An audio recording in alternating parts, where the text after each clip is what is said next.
Assalamualaikum warahmatullahi wabarakatuh. Perkenalkan kami dari kelompok 6 dan 9. Di sini kami ada 6 orang yang beranggotakan dari kami kelompok 6. Ada saya Zarifah Amina, NPM 197. saya Siti Nurapriyani, NPM 025. Saya Piero 136. Kami dari kelompok 9. Ya, perkenalkan nama saya Rizka Didi, NPM 026. Saya Muslimah Amalia dengan NPM 034. Saya Muhammad Hidayat dengan NPM 053. Baik, di sini saya akan mempertanyakan tentang struktur pasar kepada kelompok 9. Pertanyaan saya, apa saja yang dapat mempengaruhi terbentuknya struktur pasar? Ya, izinkan saya menjawab pertanyaan dari Amri.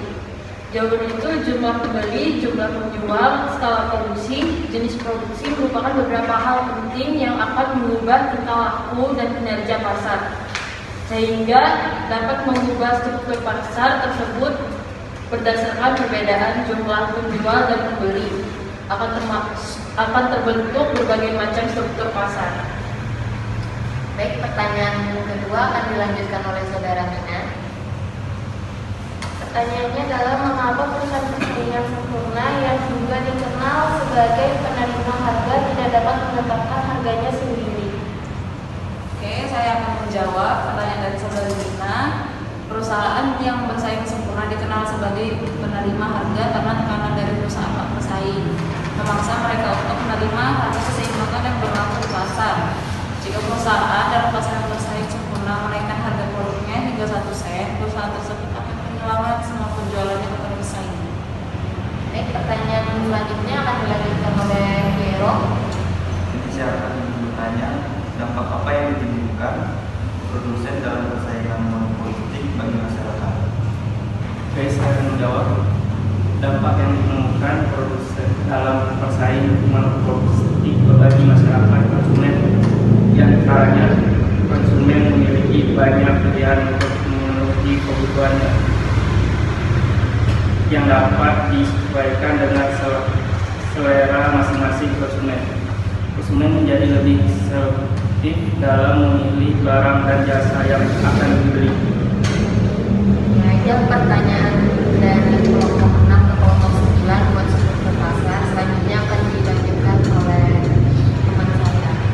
Ya baik, kami dari kelompok 9 izin bertanya kepada kelompok 6, yaitu penetapan dan penentuan harga. Ya, saya ingin bertanya, mengapa penetapan harga penting dalam bisnis? Baik, saya akan menjawab pertanyaan dari Rista ini. Mengapa penetapan harga penting dalam bisnis? Penetapan harga mempengaruhi pendapatan dan keuntungan bisnis. Harga yang tepat dapat menarik pelanggan, meningkatkan volume penjualan, dan menciptakan keuntungan jangka panjang. Sebaliknya, harga yang salah dapat menyebabkan kerugian atau kehilangan pelanggan.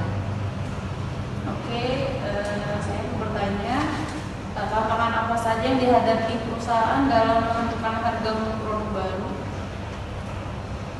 Saya akan menjawab pertanyaan dari Nisrina. Jadi tantangan termasuk kurangnya data historis untuk analisis, ketidakpastian tentang bagaimana konsumen akan merespon harga, dan persaingan yang mungkin sudah mapan. Selain itu, perusahaan juga harus mempertimbangkan biaya pemasaran dan distribusi saat menetapkan harga untuk produk baru.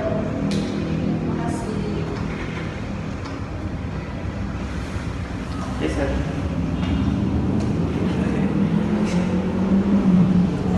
akan bertanya apa itu diskriminasi harga dan bagaimana penerapannya. Sini saya akan menjawab. Untuk diskriminasi harga adalah strategi menetapkan harga berbeda untuk segmen pasar yang berbeda berdasarkan faktor wilayah seperti volume pembelian atau waktu. Contoh, harga tiket pesawat yang bervariasi tergantung waktu pemesanan. Terima kasih. Baik, teman-teman, itu presentasi dari kelompok 6 dan 9. Kurang lebihnya mohon maaf. Sekian, terima kasih.